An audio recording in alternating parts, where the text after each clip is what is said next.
అందరికీ నమస్కారం అండి. నేను మీ జగదీష్ టెంకాయల. నిర్మాతల అత్యుత్సాహం సినిమాని ముంచుతుంది. హీరోల ఆశల్ని అడియాసలు చేస్తుంది. అభిమానులకి మరియు సినిమా ప్రేక్షకులకి చిరాకు పుట్టిస్తుంది.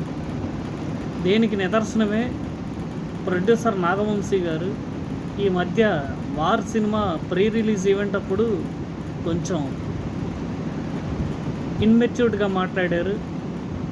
దానికి తగ్గ పరిణామాలు ఈరోజు సినిమా రిజల్ట్ మీద చాలా క్లియర్గా కనిపిస్తున్నాయి.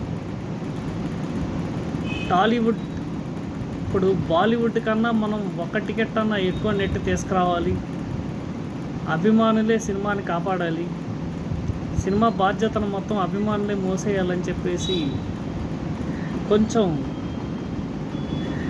సెటైరికల్ కాంట్రవర్సీ కామెంట్లు చేశారు. ఈ ప్రొడ్యూసర్ నాగవంశీ గారి మీద ఇదివరకే చాలా రూమర్స్ వినిపించినాయి. గేమ్ చేంజర్ సినిమాకి నాగవంశీ గారు గేమ్ చేంజర్ సినిమా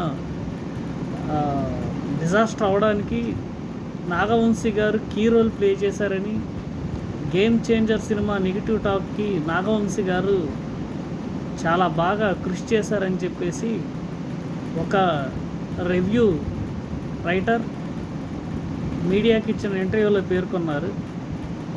సో ఇంత నెగిటివిటీని మూటకట్టుకున్న నాగవంశీ గారు వార్ 2 అనే సినిమాని 90 కోట్లు పెట్టి కొన్నారు తెలుగులో.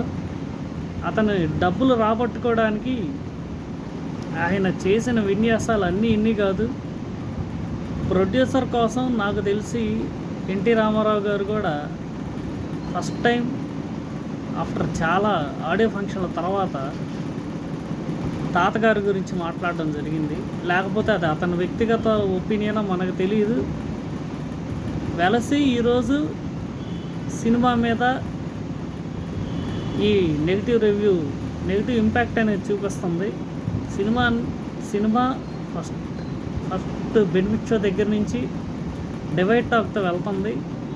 ఈవెన్ దో నైజాంలో రేట్లు ఆశించినంత లేకపోయినా నార్మల్ టికెట్ రేట్లు అయినా కూడా సెకండ్ డేకి బుకింగ్స్లో ఆక్యుపెన్సీ అనేది లైట్గా తగ్గుతుంది.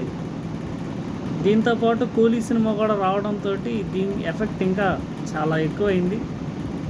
సో మొత్తానికి ప్రొడ్యూసర్ నాగవంశీ గారు చేసిన కాంట్రవర్సీ కామెంట్ల వల్ల ఈరోజు సినిమాకి కొంచెం డివైడ్ టాక్ వస్తుందని చెప్పాలి. Thank you.